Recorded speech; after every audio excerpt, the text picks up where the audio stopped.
So, Mark, this week I found out Lisa dated a clown before she dated me, which is fine, but I just didn't realise I had such big shoes to fill. I'm not even going to laugh at you for that. That is disgusting. It's terrible, isn't it? Terrible. I said you were taking it back old school, but that is. I Oh, got a pity laugh. you got a pity laugh. Yeah, you got a massive pity laugh I, for that one. I'll try harder next week. Yes. Find the Before we bar. forget, Yeah. you want to die tonight? Hypochondriac with asthma is in there. I just lose all sense of equilibrium and I don't know what's happening. I'm gonna say 9 out of 10. Always enjoy watching it every time. Windmills were fire hazardous. You literally used the paycheck to pay for a house. That's all it was for. Meeting someone for the first time, you wouldn't be talking like that. Because he was so stoned, he'd like half fallen asleep. You and Tasha are meant to be. I'll figure that shit out. I just got fired yesterday. I'm free. I swear to God, I'm going to stick that whoop up your asshole. Hello, welcome to the You Run podcast. My name is Scott. My name is Marc. And this is the only horror movie review show completely run and controlled by all of you. Before we go anywhere, a huge thank you to everybody who listens to this show. It is the season of Spotify Wrapped. And as a podcast, if you're on Spotify, you can get your Wrapped results, which gives you listener numbers, listener figures, and all that kind of stuff. We honestly can't thank you enough. The huge increase in listener numbers blew my mind, but what blew our minds even more is the increased listening time. So what that means is you're not dipping off midway through. You're not dipping off at the end of the review. You're listening to the episode start to finish. And that means a huge amount to me and Mark, who put effort all the way right up until the very end. So thank you for that. Yeah, thank you very much. Very grateful for you tuning in, week out. Yeah, it's and I want to give a special thank you to those who shared their Spotify Wrapped and our show appeared in their top 5, because that, again, last year when Spotify Wrapped come out, the show wasn't very old and we didn't have anyone share it. And I was watching all these podcasts get people sharing, oh, this is my top show, this is my second top show. And I was like, oh, maybe next year. And then this year it happened. I was like, that's amazing. It's so cool. So cool. I mean, I'm not very great with technology, so the numbers, I'm not quite sure what I'm looking at, but it's nice that people are sharing our podcast and listening to us in such high volumes. I mean, Skelly, what a champion, by the way. Oh, Skelly's an absolute star. She released her or shared her Spotify Wrapped, and we are number 1, number 2, and number 4. Yeah, and she has wasted 2 days of her life listening to me and you talk absolute garbage. Literally 49 hours she spent listening to this show. So thank you so much for that. It's truly dedicated. While I'm talking about Spotify, if you're listening there now, you can give us a review. Hit 5 stars. Don't go lower because that's just mean. You can do that on Apple as well. And I'm not going to milk all the stuff. You know how to make the show better and bigger and share it, do all that nice stuff. If you've never listened to the show before, welcome. This is a horror movie review show. And as I said in the opening, it's controlled by you. You pick the movies, you score them, you offer reviews, you pass comment. We have lots of other features like games, quizzes, all change week to week. So you never get the same thing every time you tune in. One of my favourite things that we do, and I genuinely love it, is Mark's Recommended account of the week. So this week's recommended. I'm going to try that again. So this week's recommended account is John Joe Lyons Reviews. Now, the reason I'm recommending John Joe Lyons Reviews is based purely on the fact that I was listening to Spaceman and the Dolls podcast the other day. I was catching up on a few of their episodes. I was listening to the Human Centipede episode with our very own Elise, horror review girl. Great episode, by the way. If you haven't seen it, go and listen. It's fantastic. But they were talking quite in depth about the iceberg challenge. I don't know if are you aware of the iceberg challenge? The worst at the bottom, which was engineering red, and at the top it's like, I don't know, like Gremlins.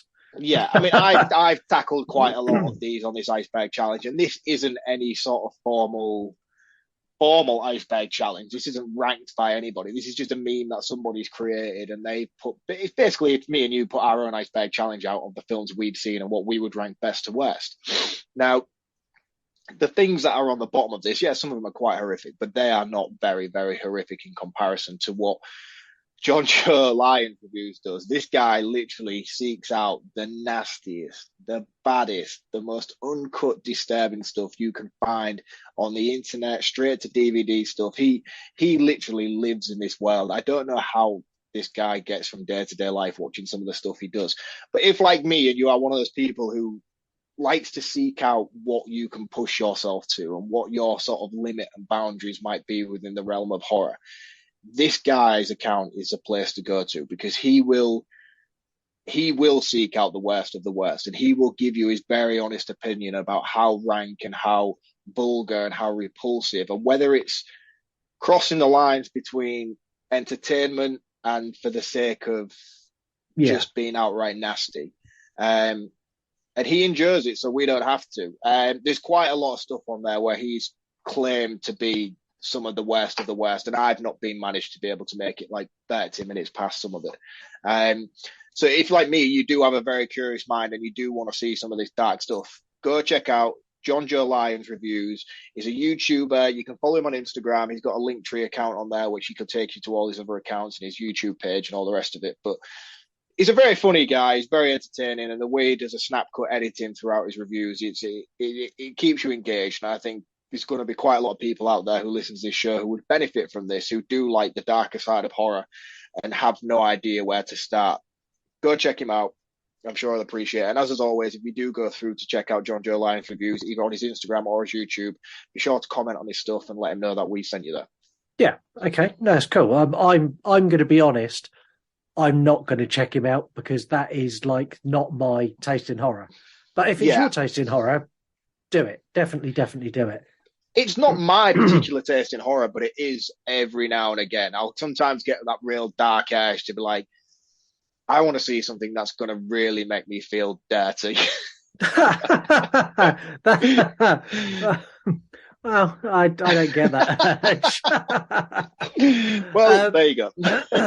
Throughout this year, we've been wrestling through listener requests that we received in January. So last January, we asked you for some requests, and we picked like 6 of them to do throughout the season. We're on the very last one. We're finally there. Almost a year later. This request come from Zaphod, one half of Spaceman of the Doll podcast, who you mentioned a minute ago. When this request come in, to give you an idea of how long ago this was, I had no idea who Zaphod was. I had no idea who Spaceman and the Doll podcast was. Didn't know who Katie was. Didn't know any of that. And now, fast forward just under a year later, not only have they got a brilliant show and we've interacted with them and we've had them on our show, but we also met them in person at For Love of Horror. So we did indeed. What a change a year can make. It's like mind-boggling to me. Yes, it is. I mean, a year ago, I wasn't even here. No, you weren't. It's yeah. So yeah, Zaphod, thank you very much for your request, and I'm pleased that after all this time we can bring it to you. So Zaphod picks an 80s classic, a movie that I love and Mark hasn't seen or hadn't seen, and me and Mark have not discussed how he feels, and I'm decidedly nervous. You should be nervous. This is going one of 2 ways. Practical effects, clowns, a balloon sniffer dog fill the screens as we take a dance into 1988's Killer Clowns from Outer Space. No, that's the Twilight Zone. That is the Twilight Zone. It was a night like any other night. Then something happened.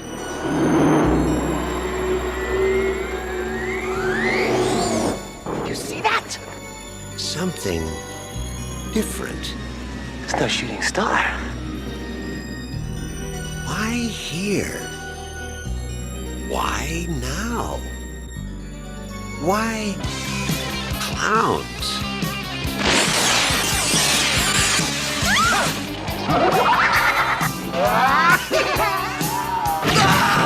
They've been knocking them dead all over the universe. What are you gonna do? Knock my block off?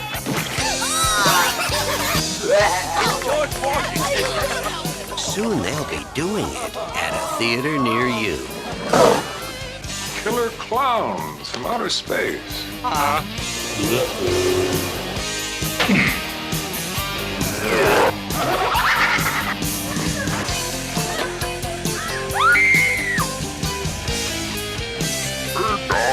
Pizza? Maybe they're just cruising through the galaxy and stopped here for a bite to eat. You don't need a police pal, you need a psychiatrist.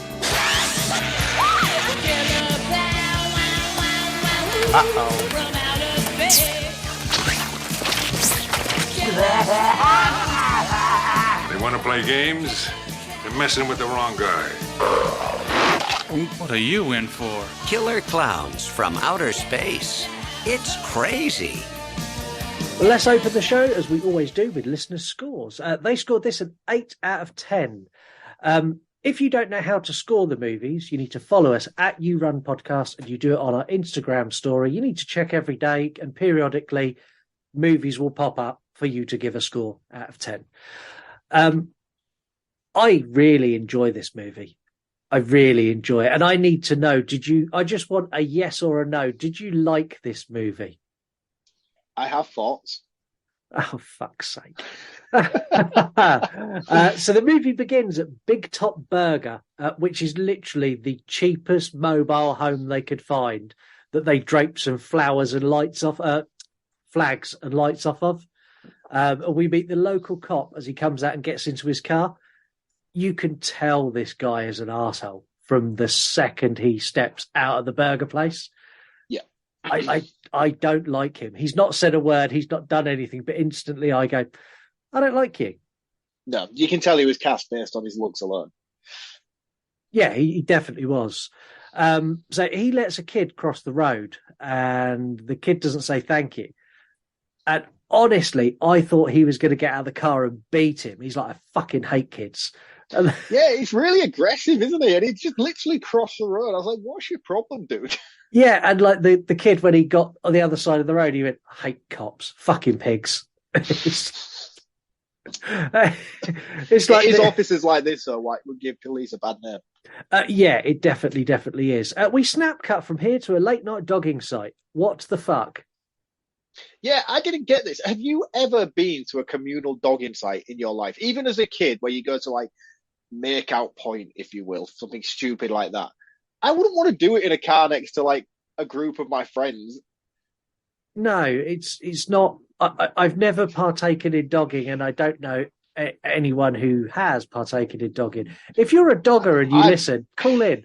Maybe we shouldn't be encouraging that kind of behaviour. No. If you're a dogger, call in and tell us like how it works, because I'm genuinely interested in how that shit works.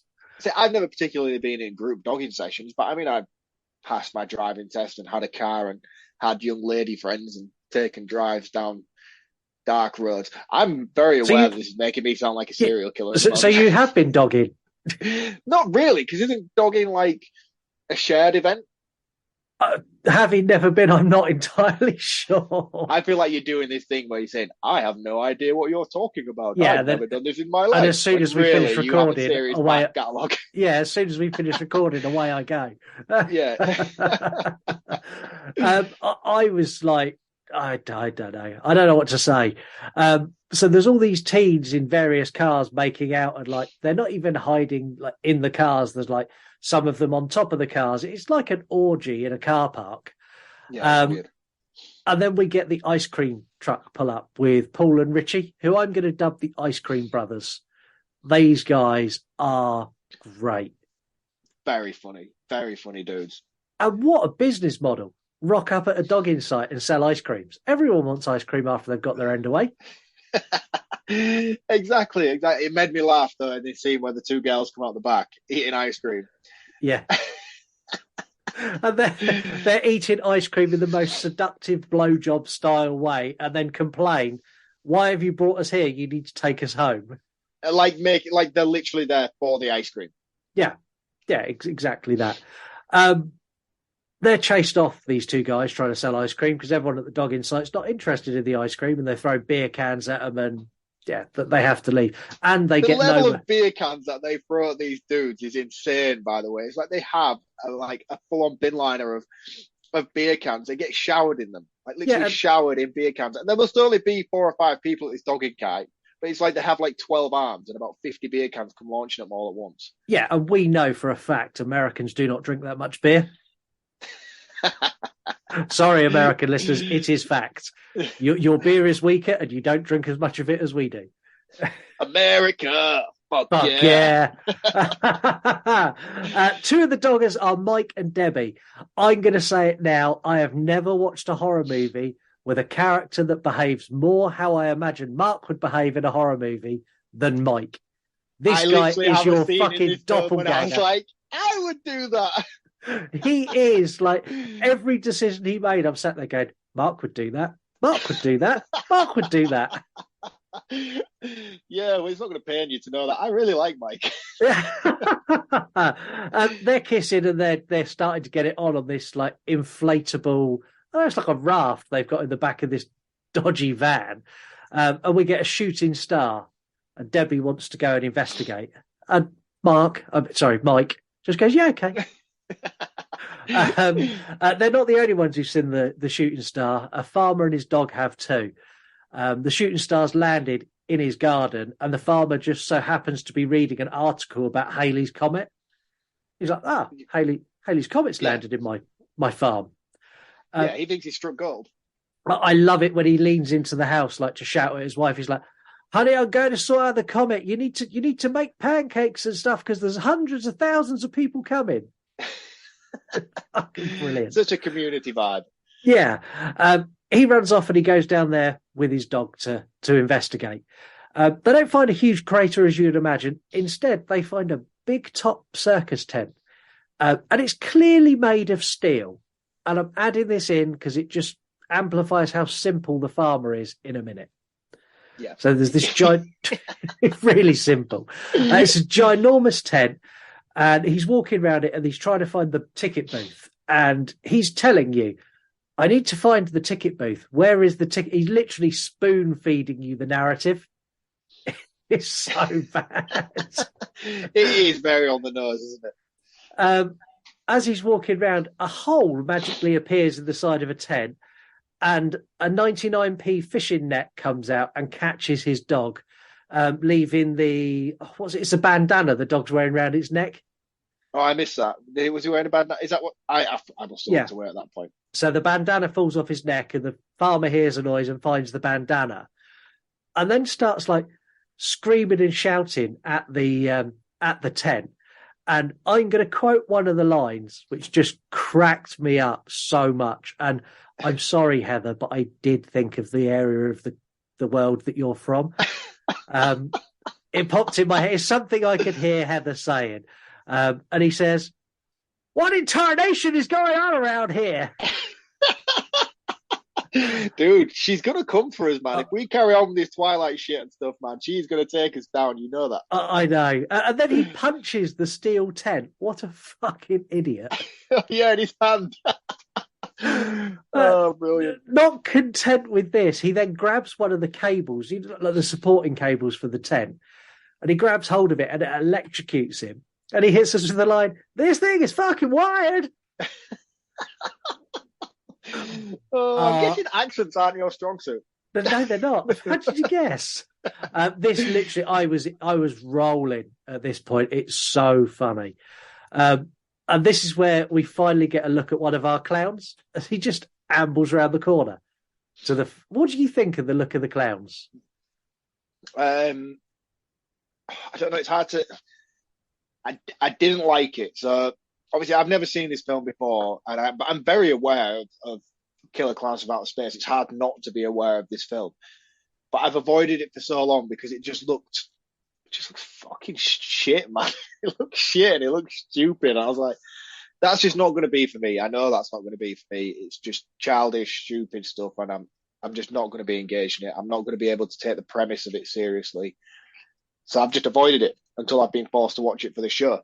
And the first introductions I had with them, I was like, oh, God, here we go. Because this film, so far, up until this point, is everything I love. I love 80s horror. I love the 80s aesthetic. I love the score, the sound design, the sort of very self-aware character acting that a lot of these films come with, and I love that. I love that aesthetic for the 80s. I think it's fantastic. It's the most relaxing sort of era of horror for me to sit down and watch on a Sunday afternoon. So up until this point, I was very, very much on board. And I'll be honest, the first time I saw the clown come out, I was like, this is annoying. And the clown zaps him straight away with this kind of, I don't know, it's like a pound shop gun, like a Dollar Tree gun. Yes. Toy gun. He zaps him and it flashes red, and then it cuts away to the police station. Yeah. You see, the thing is as well, with like the dollar store gun and stuff like that, it's like I didn't have enough context with the overall film. So like at this point, I'm just like, that fucking stupid little plastic shitty little gun. Yeah. It makes more sense when you get further in. The deeper you get down the rabbit hole, the more involved you get in this film, and the more like, that's good. That's clever. I like that you did that. Yeah, I like that you spent 8 pence instead of $50,000 on that. That's great. Yeah. It looks like they've gone to a seaside resort and just collected a load of shit to make a set. It honestly does. It looks like they've had like a dash around like a discount store with a trolley that you're given 8 minutes to get all of the props for the movie. But it works. Collectively, it works. Yeah, it does. We get introduced to Officer Dave. So Dave works with the dickhead cop, and the dickhead cop comes in with a couple of teens, and they've done the horrific crime of drinking wine in the park. I kind of got the impression that he arrested these two because they were gay. I think that's the undertone, but the reason he gives is that they were drinking wine in the park, and he is treating them like they're murderers. Yeah. He's awful. He's such a pig, man. He's such an arsehole. He's like roughing them up and like hits one of them, and Dave gets up and gets all big and butch and goes, "You don't do that. I won't have that. I'll have your badge." Rah, rah, rah. And it's this kind of new school cop versus old school cop. And I'm 100% on board for that. Yeah, and I know that actor from somewhere. I can't for the life of me think where I know him from. You don't. I'll get to that. In fact, you don't know any of these actors from anywhere, ever. Dave looks familiar to me. Dave looks familiar because he's just like a carbon copy of like all of the teens from the 1980s movies. He's like, when he first came on screen and if someone had said to me, "You've got 3 guesses to guess his name," I would have gone Dave, Pete, or Max. We jump back to Mike and Diane as they reach the metal tent. Diane has no interest when she sees it's a big circus, big top. She's like, "No, Mike, I want to leave. I don't like it here. I don't like it here." And Mike is inherently nosy and has to know what's inside, Mark. Of course you would want to know what's inside. If a big spaceship tent fell from the sky, how would you not want to know what's inside it? Because I like life. But you could find something awesome inside. You could, or you could find death. It's a 50-50 chance, mate. You know, you've got to take these risks sometimes. And he does one of the worst things ever, where he's like, "Well, I'm going in, Debbie. So the question is, are you more scared alone out here in the dark in the forest, or are you more scared with me in the tent?" She's like, "I'll come with you then." The entrance to the tent is now there. So where the farmer couldn't find it earlier, it's now magically appeared. And Mike is being so noisy. He's like, "Oh, look at this. Oh, it's great. It's great." And I was so, as a viewer, I'm going, "Shut the fuck up." I was real on board with his commentary. I was like, "Yeah, you go, Mike. You sell it to her." I'm 100% with Debbie, where Debbie went, "Mike, we're somewhere we shouldn't be." And she basically says, "Shut the fuck up, Mike." They go down a door and they push some buttons, which are they're terrible. They look like red noses on the wall. And as he pushed them, it goes, meep, meep, meep, meep, meep, meep. There's one in particular where he's like, "I don't think I should touch this," but he's like, "Whoop." Yeah. And it opens like this revolving, spinny Star Trek style door that they go through. And they go into a room that's got a big plasma ball thing in it. And it's kind of pointless, really, this room. I can't remember which room this is. This is the one. Is this the room where they walk in and it's got the drop off with the ball put underneath? Yes, I'm with you. But this looks good. mate, honestly, I was well on board now. I'm like, this reminds me of every late 80s, early 90s children's TV show that I've ever seen in my life. I was like, this looks phenomenal. The very dusky colour palette tone that they've got with it, everything looked fantastic. Really good. I was like, this looks amazing. What it reminded me of, and I'm sorry if this wasn't a thing in the States, if you're listening in the States or anywhere else, was the TV show called Nightmare. Yes! Nightmare was amazing. Yeah, that's what it reminded me of. It was that kind of like computer generated, hand drawn crap with real people stuck over the top of it. Yes. So if anybody has no idea what that is, it's basically like the last 2 minutes of the Hellraiser Part 2. Yeah. It's got like the drawing set, and then you've got like people walking about. Yeah, I'm with you on that. That looks amazing. Yeah. Debbie convinces him to get out of there and go back into the hall, which they do. And they're going to leave, and they hear someone coming down the hallway. So they go into another room, which I can only describe as a cotton candy factory. No, wait, that's not what I would call it. That's what Mike called it, because they hang cotton candy to let it dry. He's a very intelligent guy. The more and more this film goes on, the more and more I like this guy, honestly. I really do. I love the fact that Debbie's character, when he goes, of course it's a cotton candy factory. Look, all the cotton candy's hung up drying. She literally rolls her eyes and goes, are you sure, Mike? So of course I'm sure. And there's a popcorn machine in this room as well. I'm going to say it. In this movie, they make big leaps in their knowledge. So while they're in this room, Debbie all of a sudden goes, I know what it is. It's a spaceship come to Earth.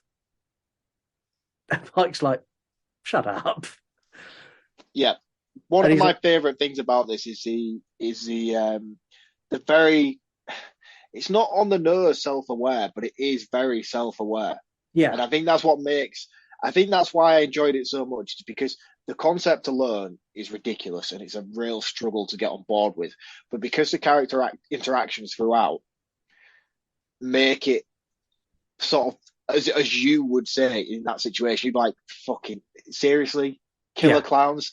And it makes everything so much more digestible because you're like on board with the character's reaction to this situation unfolding as it's going. It makes sense that you would behave in this way to stupid killer clowns with ridiculously big masks and face. Yeah. Yeah. And I really like the way that it is very self-aware, but done in a very 80s way. It's not self-aware like Scream is self-aware. No, it's just very much at one point you kind of expect them to turn to the audience and give you a wink, kind of self-aware. It's that Ferris Bueller kind of stuff. Yeah, it's definitely that kind of vibe. So in here, when she's made this realization, they're like, then no. And then Mike goes, look, it's cotton candy. And he peels off some of the cotton candy and reveals someone's face underneath it. Practical effects are good in this movie. Better than expected. Everything about this film is better than expected. A clown comes in and hangs up another cotton candy person. And Mike and Debbie makes a run for it. And the clown chases them down, shooting them with a gun full of popcorn. I laughed a lot. I laughed a hell of a lot. And I didn't understand the relevance of it until it came full circle at the end. I was like, and when it came full circle, that's even better. That's so good.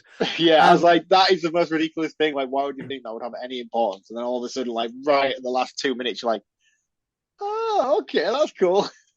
And the next bit is even better. So another clown comes out and he starts making a balloon animal. More specifically, he makes a balloon dog. He puts the balloon dog on the floor and it comes to life. And when I say comes to life, it doesn't turn into a dog. It stays a balloon dog and is quite often obviously being puppeted by sticks. And it's a sniffer dog to chase them down. Mate, this broke me. This absolutely broke me. I was in hysterics. And it wasn't particularly that first bit, the walking down and the chasing them, and you see this, and it looks really, really silly until it gets to one particular cutscene where it focuses in on the balloon dog behind like a moon or something like that, and it lifts its head back and howls at the moon. I was like, "That's it, I'm done. I'm done." It's so good, and like the puppetry, it looks terrible. It looks like a balloon that's being controlled with a stick. but it's so good. I can't tell you how funny it is. I think I even messaged you at the same time I watched this. I was like, dude, the fucking balloon dog, man. This is killing me. And the thing is, that's all you said, the fucking balloon dog. And I was like, I'm not going to pry. I'm just going to leave it. I'll let him enjoy. The clown reaches the car and Mike reverses into them, sending them both flying. And at the same time goes, oh, Michael Myers, and kills the dog. Tragic times. Yeah, runs over the balloon dog. As they drive up the road, another clown jumps on the bonnet and he's like pawing at the window. I was laughing so hard because there's no force. He's almost like stroking the window. And I think that's a budget thing. Do not break the window of the car. We cannot afford it. You have the same thing with the police car later on. It's like, no, do not cause any damage to this car. Very, very gently, please, actors. Yeah. They shake the clown free and they get away. Debbie has got another good idea. She's full of good ideas, Debbie. She wants to go and tell the police. And Mike, again, I think is like you, is like, the police are not going to believe we were chased by clowns from space. No. And Debbie's like, it's okay. I've got a friend there called Dave. But Debbie leaves out the fact that Dave is her ex. I don't know why Debbie's got a thing for like men with basic names like Mike, Dave. I reckon she's dated a Scott and a Marc as well. Hey man, what are you trying to say? My name's basic. Your name is less basic than mine because it's spelt posh. Oh, okay, thank you. I've got a little bit going for me then. When they get to the police station, they're explaining to Dave about the clowns. And the clowns are on their way to town now, slowly marching in. The arsehole cop cracked me up in this bit. I don't like him, but he was funny here. And Dave's like, they say people are being murdered. And he's almost belly laughing. He's like, okay, Dave, you go off and investigate the killer clowns. Make sure you have that report on my desk in the morning. It's so good. Yeah, he's a dick though, man. He infuriated me all the way through this. He's very, very annoying, but this bit in particular just made me laugh a lot because that's how you would be. You're going to investigate killer clowns with the two teens. Okay, then. And he's also convinced that it's being caused by the other kids in the town. So he thinks the Ice Cream Brothers are egging Mike on to do it, and it's all a prank. Yeah, because the Ice Cream Brothers are like they're a bit of a boys' club, aren't they? They're a bit of a nuisance to the town. Yeah, they're just the pain in the arse kids. If something's done that's naughty, 9 times out of 10, it's those two. Yeah. Dave takes Mike and Debbie for a ride in his car, dropping Debbie home, and then onto the place where the tent is. This is in this scene we find out that Dave is Debbie's ex. This love triangle's very weird. It's very strange. Very strange. Very strange. Even the way it all comes full circle and stuff, I'm like, we'll get there. We'll get there. I've got lots to say about the final closing scene of this movie. The clowns have now reached town and they start to have a whale of a time. We get the hand puppet clowns. They're doing like a Punch and Judy. The puppets in this are so much better than Idle Hands.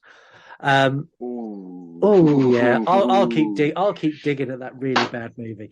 And he then zaps one of the teens and turns him into cotton candy. There's a clown in the drugstore that's trashing everything, and he's like zapping customers into cotton candy, and then he takes arms full of stuff up to the counter to pay for it. He's my favourite one as well, because I love it when we first meet him and he comes to the front of the drugstore and there's that sort of like King Kong puppet making the weird arm movements, basically like the wacky flailing inflatable arm man that you find on Family Guy. He's stood outside the shop doing the robotic movements. Then he sees people walking up the street. So he sort of stands next to the gorilla and does a similar sort of thing, and it cracked me up, man. I was like, that's so funny. I think the thing that sets this clown movie apart from any other is they are, at essence, all the time, they are clowns. Yeah. They're doing clown gags all the way through, and that's what makes it so just wild. It's insane. It's insane. Like, how do they even know what clowns are? Exactly. We get some clowns deliver a pizza to a girl in their underwear for no reason whatsoever, just so they could show a girl in her underwear. She's very beautiful. She's very beautiful. We get another clown who delivers chocolates to an old lady and also turns her into cotton candy. We get the clown and the bike gang. Oh my God. The only disappointment about this whole scene is that the main guy was not played by Meatloaf. That would have been awesome. It would have been perfect. If that main dude was Meatloaf, that would have killed me there and then on the spot, I think. Yeah, so he rocks up at this biker gang. I'll let you take us through this. So the biker gang is standing outside the typical sort of club scene. Why do these biker gangs never actually go inside the club? I don't know. They just hang around outside, jostling and standing around their bikes. Anyway, by the by. So they're all hanging out outside, and then his bike sort of comes up through the fog, like basically like Terrifier, like Art the Clown does in his films. And the guy comes over and asks to ride his bike, and which the clown's like, no. And I can't remember, what's he ask him to do? What is it that he lets him do in the end if he doesn't let him ride it? He just press his horn or yeah, he wants to beep the horn, and the clown's like, yeah, you could do that. Yeah, and he lets him beep the horn, and with that, he basically just stomps and breaks a bike in half. It really made me laugh because it just panned back to all the bike again. It was like, oh, you should have really let him ride your bike, fool. Yeah. And with that, this clown just out of nowhere adapts some boxing gloves and tries to go for a jostle with this bloke. Punching his head clean off his shoulders, literally punching his head off his shoulders. Which is only amplified by the fact that the biker goes, what you going to do? Knock my block off? It's like instant foreshadowing. What are you going to do? Knock my block off? Bang. Yes. Yeah. Exactly. And it lands perfectly in a bin. I was like, brilliant. There's only one creepy scene in this, and it's the scene with there's a clown tries tempting a little girl out of the burger place.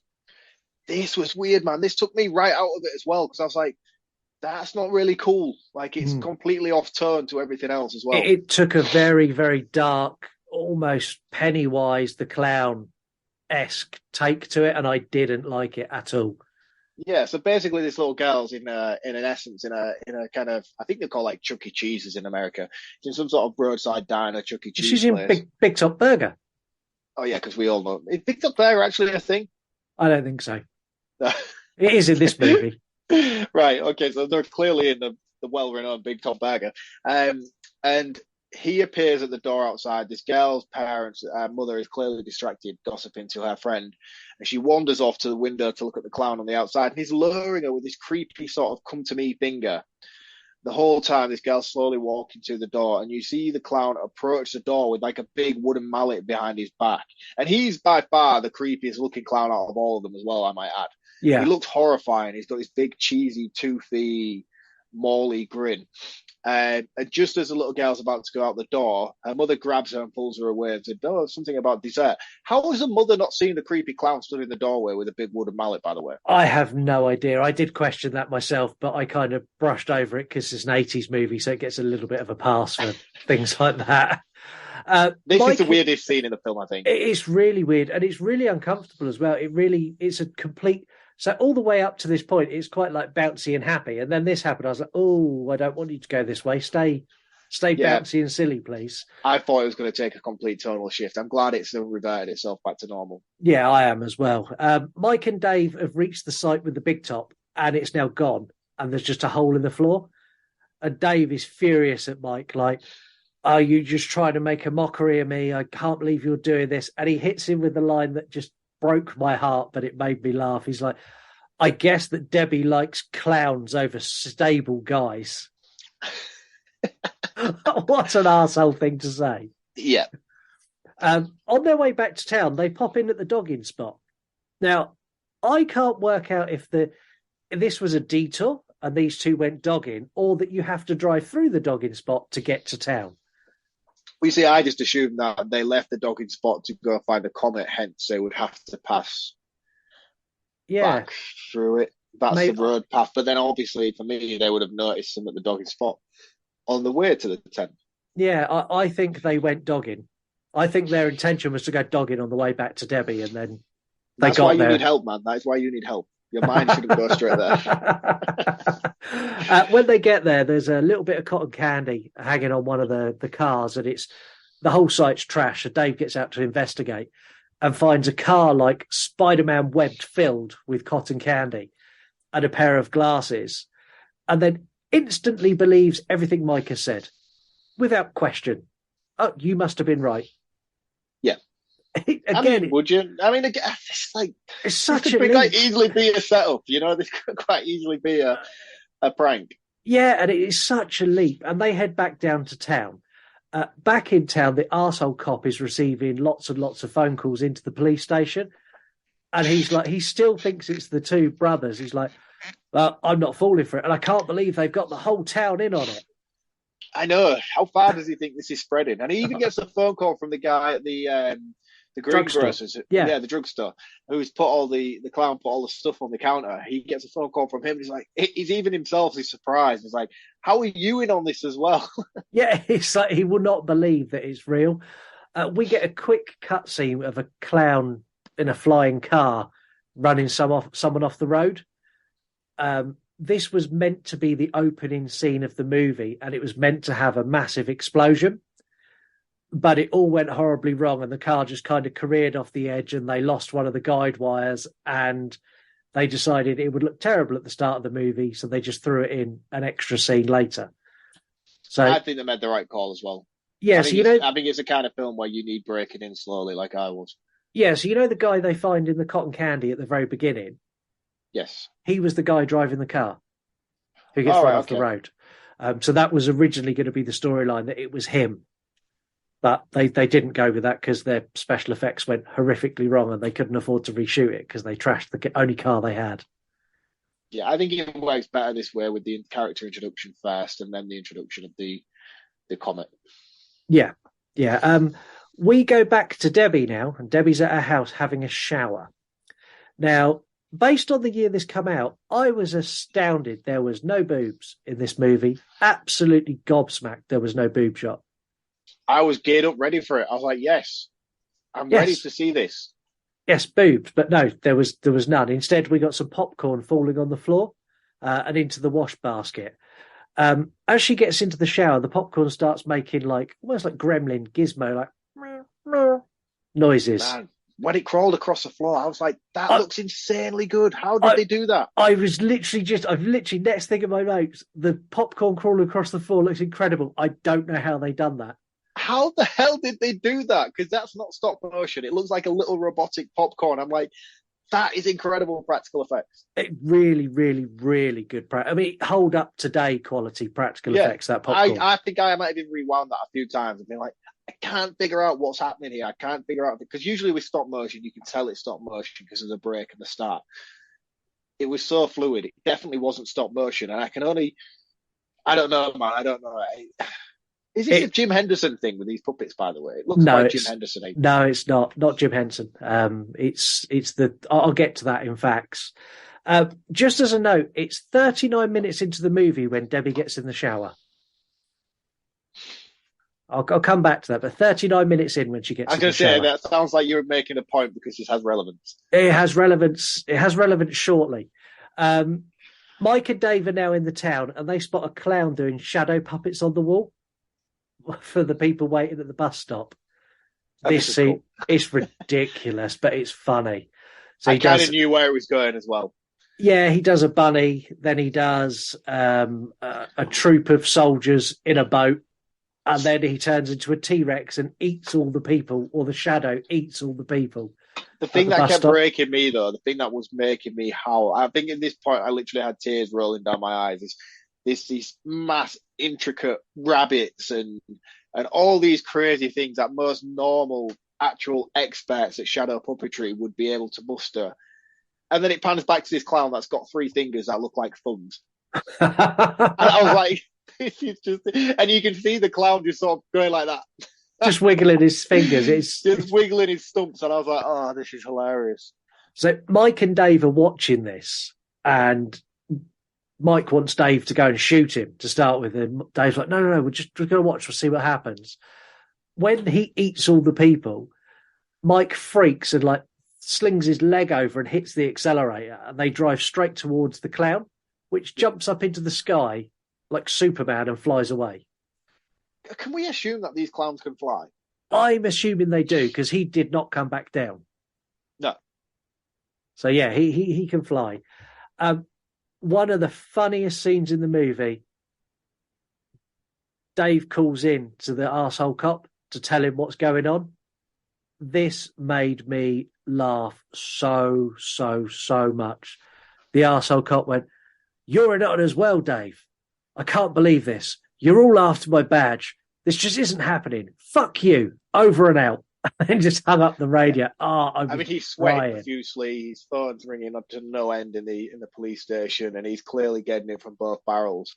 But Dave's desperate for him to ring state troopers to get backup. He's like, people are dying literally here, there, and everywhere. You need to call the state troopers to get help. And he's like, nope, over and out. Turns off the radio, gets out his bottle of JD, and just drowns his sorrows, basically. Yeah, and he literally ends it with "fuck you," over and out. Yeah. So good. The ice cream twins are back as their truck. They chase their truck. They're running after their truck as it comes out of an alleyway. Mike says to Dave, "Like, you go back to town. You go back to the station. I'm going to get my friends, and we're going to start warning people around the town." And the three of them get in the ice cream truck and head off to town. Arsehole cop finally gets what's coming to him when the really creepy, nasty clown comes to the police station. Again, though, this is very fucking dark. It's just this one particular clown. He's creepy as shit, man. Yeah, he is. So the clown comes in and he handcuffs the clown, and the clown just pulls his arms away and leaves his hands in the handcuffs. Yeah. And the cop doesn't panic at this. He just kind of drops them and ushers him down to where the cells are. He pushes him into the cell, and then the clown does a full Exorcist head spin. Oh yeah, and then he grabbed it. Doesn't his hands come through the cells and then head the coppers? Yeah, he puts him in the cell with the guys who he arrested earlier, doesn't he? The younger guys who I'm assuming are supposed to be gay. Yeah, and after he's killed the arsehole cop, one of them turns around to him and goes, "So, what are you in for?" Who wrote the script? The thing is, though, it's so fucking funny, man. Honestly, it was hilarious. So, back with Debbie as she gets out of the shower. So she got in at 39 minutes. It's now 50 minutes. Who showers in 11 minutes? No one showers that fast. Oh, I don't know. I mean, a shower's a shower. What do you do in a shower for 11 minutes? Clean yourself, wash your hair. I don't have any hair. Maybe you could do it quicker. Debbie has long hair. She cannot get showered in 11 minutes. Yeah, but girls don't wash their hair every time they get in the shower or the bath. Or that's like an event. At least it's an event in my house. Well, she's been attacked by a killer clown, had popcorn fired all over her. She needs to be washing her hair. Yeah, okay. Yeah. The fact that you've strategically worked out the timing of this is quite. Where are you going with this? It just bugged me. So it's one scene, and then Fuck it off! Of all the films we've watched and all the things that have annoyed you, this annoys you. It did really annoy me. So she gets in the shower, and then I blink, and she's getting out of the shower. I was like, that's the fastest shower ever. I think an 11-minute shower is quite enough time to get a shower. I can't even believe you're bringing attention to this. When you mentioned it earlier, I was like, ooh, 39 minutes. That's going to be very relevant for some sort of ending plot twist or something. And you're just disappointed that she showered for 11 minutes. Call the show. It's 11 minutes. It's 11 minutes ample time to clean yourself? Because I don't think it is. It's a full cleaning event. You need to clean everything. Anyway, Debbie's poor hygiene aside, she gets out of the shower.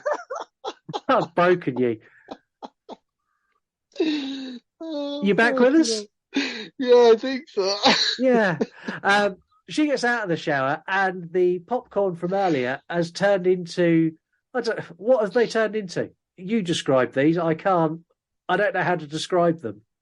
I don't really know how to describe it. I've seen them somewhere before in something, not necessarily these particular things. You have. There's something that can represent what they are. Yeah. And I feel like it's like an Evil Dead kind of No, thing. so these are like snakes with a clown's head on the top. I'm quietly confident that Tim Burton took this idea that he used in Beetlejuice, which came out later the same year. That's it, Beetlejuice. There you go. Killer Klowns done it first. Man, I genuinely got tears rolling down my eyes from that fucking shower gag. What are you doing to me? Dave has run into the clown with the station now. So he's gone in to find out what's going on. He's arrived at the station and he's got the clown. He kills it by shooting it in the nose. It's the most obvious place. The logic makes sense. What, to shoot it in the nose? Yeah. I mean, it's like a zombie, isn't it? You shoot it in the brain. If you've got a clown, you shoot it in the nose. Can you moan about my shower gag? What the fuck? I think that makes more logical sense to me than your fucking 11-minute shower. Well, I don't. In the town, we now have a full clown parade. This movie is trash, but it's such good trash. The clowns are zapping townsfolk, and they've got what I can only describe as a budget carnival float with a massive Hoover on the front as they suck up the cotton candy balls. The cotton candy pods, yeah. They're like, it's like if you imagine the pods from the beginning of the Matrix that look outstanding. If you imagine somebody had made them at a primary school, that is what you would get from this. Yeah, and then added a like Christmas ornament hook to the end of them.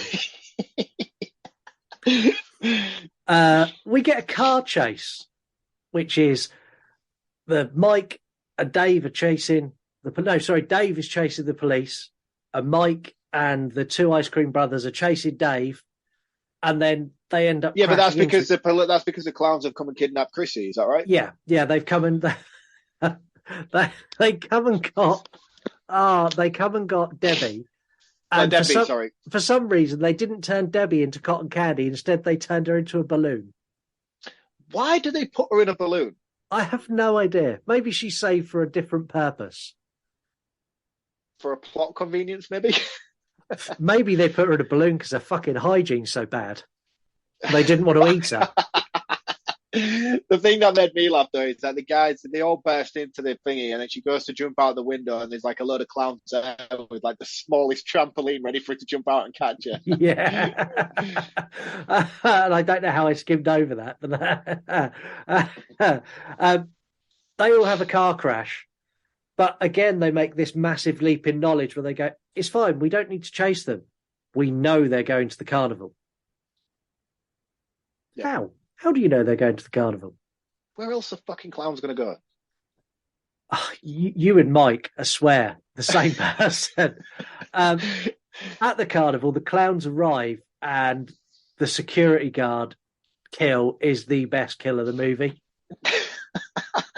Again, though, what the fuck? So they get out, there's a clown, they pull up in a clown car, and 5 clowns get out of the clown car. And the security guard is decidedly impressed. And then I was impressed. This is the smallest car in the world, by the way. They all pull out pies, and they custard pie him to death. But the custard pies are some sort of acid, and he melts. And as they go into the carnival, the last clown, the one you really like, puts a massive cherry on top. But that's the thing. Like this, it plays up on all of the sort of clown stereotype trope. Do you have to say stereotypes? I mean, it's 2022. Are we allowed to be offensive to clowns? I don't know. Well, we are. If you identify as a clown, we do apologise. This is not intentionally towards. If you identify as a clown, call the show. I want to hear from all these people. But it plays up to all of those tropes, such as like the tiniest car, and then you get clown after clown after clown after clown piling out of this car, and everything. The custard pie, it's brilliant. It's so funny and so perfectly balanced. So perfectly balanced. Our crack team, led by the ever charismatic Dave, are now at the carnival too. They discover the Goop security guard as they go in. They're trying to stay together as they go into the sort of circus tent. And the Ice Cream Brothers fall down a trap door. and they fall into a ball pit with the only two female clowns in the movie, and they start hitting on the clowns. Why does one of them, the boobs, just sort of randomly start inflating? I don't know. Maybe that's what happens if you hit on a killer clown. But I was expecting them both to do it, and then only one did it. So I was like, which one do you go for? I'm going for the one with the inflatable boobs. How about you? I'm more curious as to why her boobs are inflated, so I'm going to play it safe and go with the one on the left. Okay, well, at least we're not sharing. Mike recognises where he is now all of a sudden. He's like, I know where I am. And he leads Dave into the popcorn room where they find Debbie in her balloon and free her. But this is after a clown has come in. And the clown comes in, he's got like the curliest, whirliest straw that you had when you were 7. And he stabs it into one of the pods and drinks the human inside like a fucking cherryade. I like this, though, because up until this point, I was like, is someone going to give me some fucking clarity onto what is going on and why they're cocooning these people? Is it an energy source? Is it to use to power the spaceship or what? No, it's just a snack. No, it's a yogurt. He's turned him into a fucking Capri Sun. After rescuing Debbie's, the clowns come in and they start to chase Dave, Mike, and Debbie. They chase them down into another room, and there's about 30 of them now, and they force them up onto like these multicolored Lego blocks, and they've kind of taken the high ground. And at this point, you get the Ice Cream Brothers bursting in their ice cream truck with no explanation how they got out of the ball pit with the female clowns. But they burst in. And it wasn't until now that I realised on top of their ice cream truck, there's a big clown. How have you only just noticed that? It was only... So you noticed that she had an 11-minute shower and you never noticed a giant fucking clown on top of an ice cream truck? Yes, basically. And they start talking on the megaphone and like going, I am the king clown, you must all back down. And all the clowns stand and stare, which gives Mike, Debbie and Dave time to get down and get away. I did not see what was going to happen the first time round when I watched this. For you, this must have been like mind-blowing. It fucking blew my mind. Literally, the fucking megazord of clowns comes piling down out of the ceiling. I was like, what the hell is this? The only thing that was missing was diddly, diddly, diddly, diddly, diddly, diddly, diddly, diddly. I was expecting his head to pop open and the Red Ranger just come bursting out. I was like, holy shit, what is this thing? So you get the Clownzilla is what he's actually called. And he picks up the ice cream truck and launches it around and it explodes, killing the Ice Cream Brothers. But this also makes a hole to the outside. Dave is going to be the hero and he tells Debbie to leave. Debbie still wants Dave, quite clearly. No, Dave. This is definitely, what's the word for like a multi-relationship? Is it a polyamorous relationship? Yeah, this is definitely where this is going to go after this film. Yeah, I think so. She's like, no, Dave, we could all survive. And Mike's like, yeah, Dave, we could all survive. Like, we're all going to be together forever, Dave. It's which I think is why Dave stayed. Mike and Debbie escape, and as they do, the big top starts spinning and getting ready to launch. And this is all why Dave battles the mega clown inside. So Clownzilla grabs him and like lifts him up.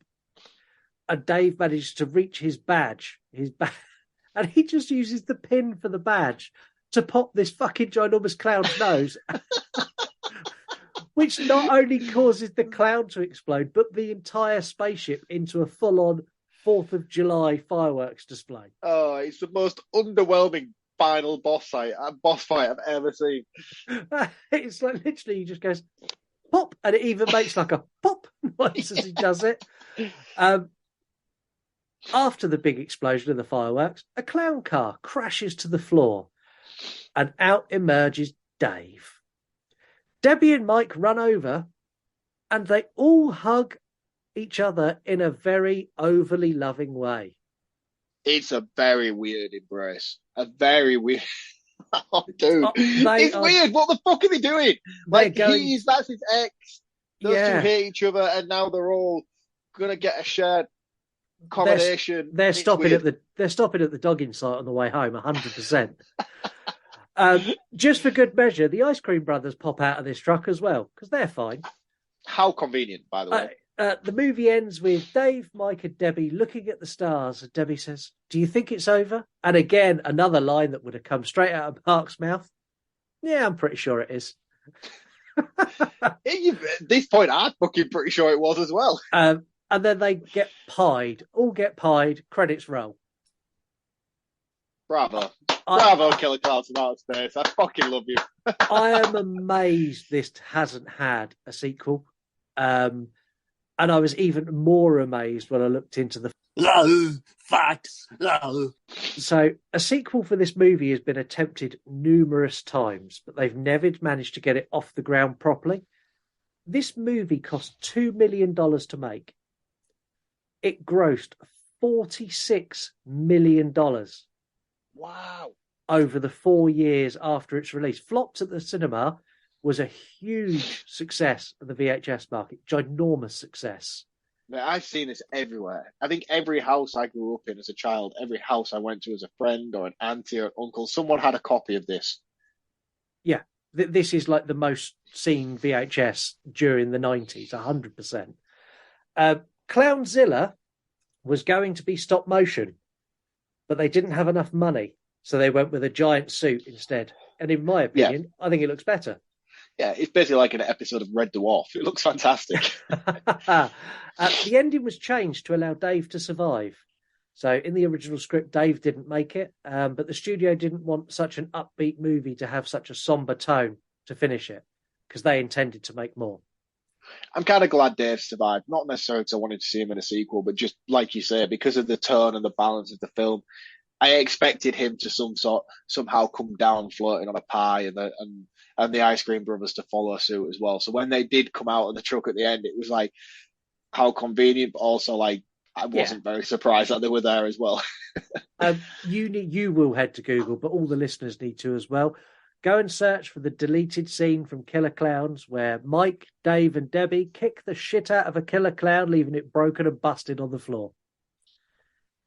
I will definitely do that. I'm not going to do that right now. If that's what you want. Honestly, one of the funniest scenes I've ever seen, and why they cut it, I'll never know. So the clown's sort of like doing the big, and they just offload on it, punching it and kicking it and throwing it around. It's almost like they punch it to each other at one point. What actually happens to it? Like what? They cut from that scene as they cut from the scene, the clown's on the floor, like holding its face, going, "Ah." They proper beat the shit out of it. The movie body count for this is 56 people. So allegedly, almost the entire population of the town were killed by the killer clowns. Are they actually though? I don't know. They're in pods. We're assuming they're dead. The movie was created by three brothers who are the Cheeto brothers, and they done almost everything themselves. So, including playing Clownzilla, one of the brothers played Clownzilla. They made 90% of the costumes, all of the masks, most of the practical effects were done by them for free. These guys were the Damien Leone of 1988. They done everything. That's cool. Really, really cool. Keeping this budget feel, all of the cast and crew, every single one of them, were friends of the three brothers, which is why you've not seen them anywhere else. Yeah, I've definitely seen Dave in other stuff, but it's like minor TV roles. That's why that's why my head was down then. I was trying to Google for this reason. I was like, he's going to mention it in facts, and I need to find out where I know this dude from. I can't actually pin it down to what I know. He feels like he's someone's uncle in the OC or something like that. He could very well be, but yeah, he's not. He's never been a big actor.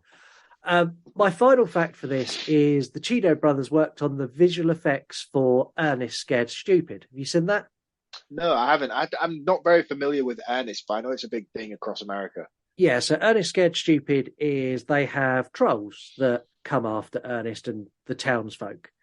And the Cheeto brothers, always up for saving a bit of money, repurposed the killer clowns and just give them a paint job.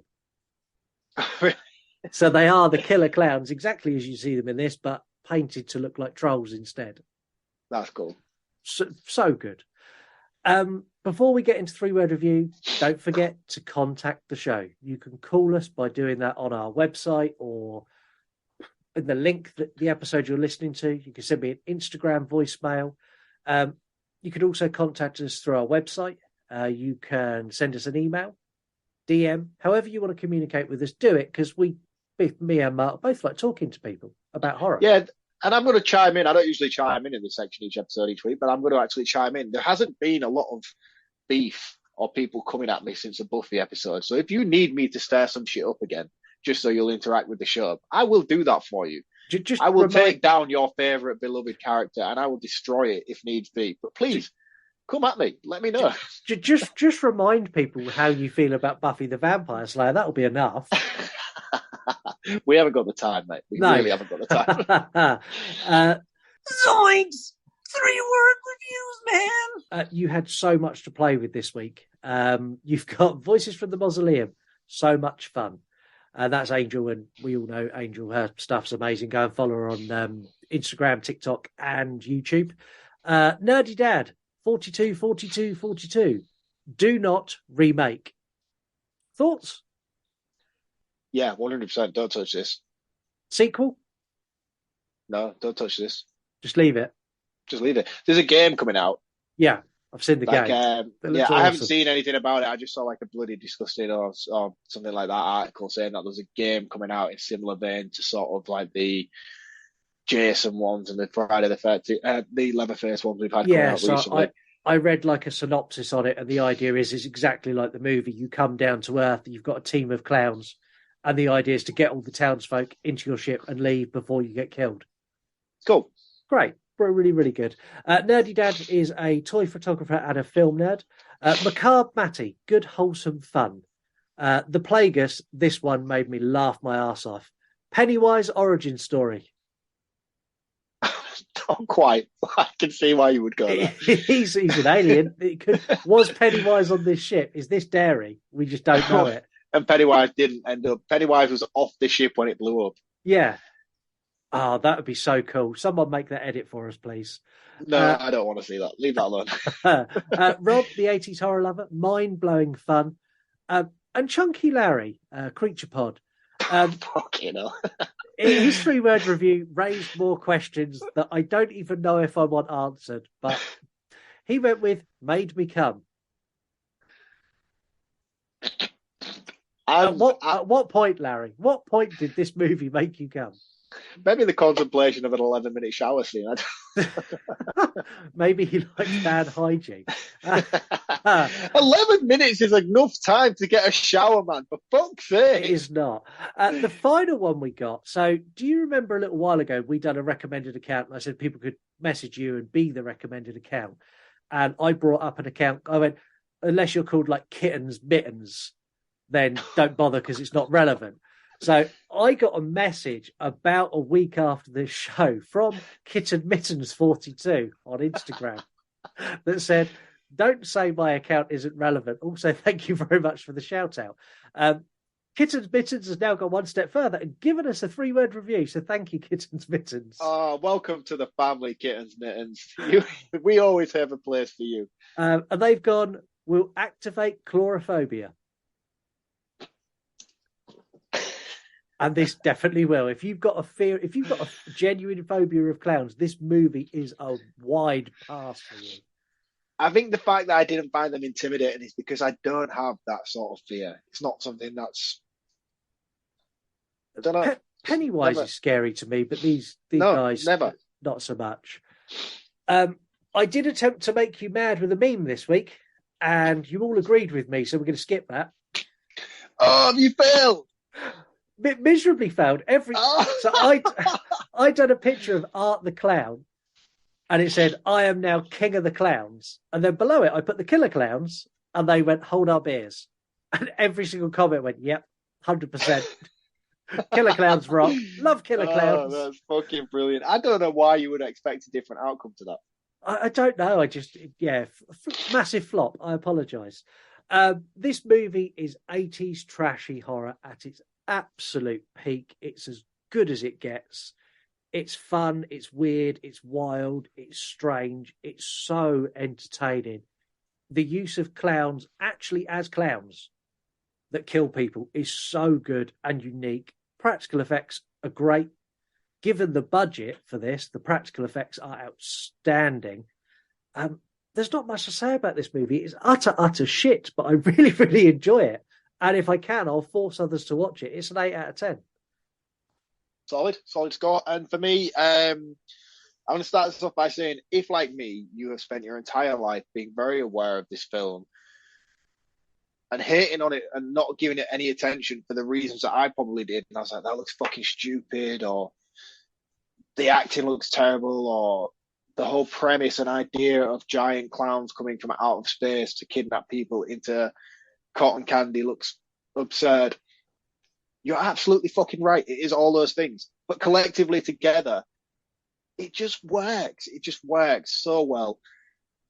The humor landed perfectly. The meta self-aware element of it is vital, absolutely vital. And I think if that was missing, I don't think everything would have fallen as well into place as it did. If it wasn't so on the nose with its with its awareness and its dialogue and its humor, and it's almost wink, wink, nudge, nudge to the camera every time something silly and absurd was said.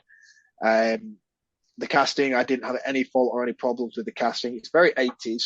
So if you're aware of 80s horror and 80s comedy, you know kind of what you're getting yourself in for. Nothing's going to be Oscar worthy, but it works together. I'm very, very disappointed I haven't seen this until the ripe age of 32. Because if I'd have grown up with this film, I would have watched it daily. We are 3 weeks away from Christmas, and I'll probably watch this at least 2 or 3 times before Christmas even arrives. That's how much I've enjoyed it. Yeah, it is.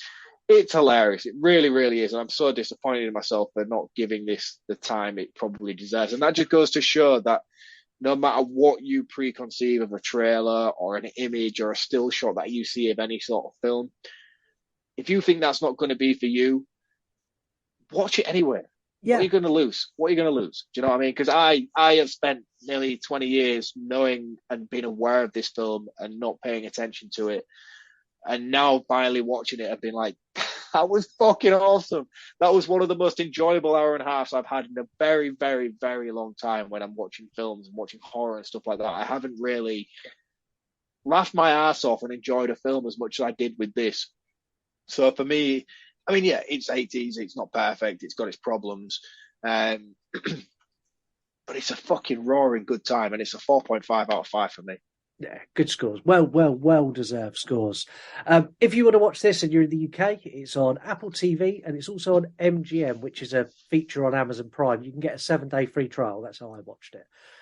You've also got in the US, it's on Apple TV, or you can rent it everywhere else. We're back on Friday with news. And then next week, we're here with one of our first Christmas specials. Fucking God help me.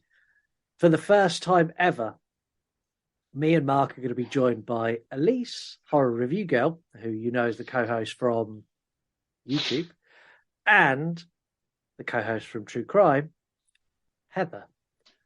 I think that's the first week of our own show where you're not going to hear a lot from me and Scott. No. It's the first ever crossover episode as well. So we're going to be covering Jack Frost 2 for a start. And it's the first ever cross-promoted show. So the audio, all nicely edited with music and all the bits that you get from our show, is going to be coming out on our channel. On mine and Elise's channel on YouTube, the uncut, unedited video will be released the same day. That's dangerous. It's going to be amazing. So you could listen. So let me get this right. So while everybody else is getting all festive and doing Christmas movies, we're going to Hawaii. It's got a snowman and it is a Christmas movie. End of conversation. Until then, Marc, give us that movie quote. Excuse me. Right. So guys, life moves pretty fast. If you don't stop and look around, once in a while, you might miss it. See you next week. See you later. Before we forget, you want to die tonight? Hypochondriac with asthma is in there. I just lose all sense of equilibrium and I don't know what's happening. I'm going to say a 9 out of 10. Always enjoy watching it every time. Windmills were fire hazardous. You literally used the paycheck to pay for a house. That's all it was for. Meeting someone for the first time, you wouldn't be talking like that. Because he was so stoned, he'd like half fallen asleep. You and Tasha are meant to be. Y'all figure that shit out. I just got fired yesterday. I'm free. I I swear to God, I'm gonna stick that wolf up your asshole.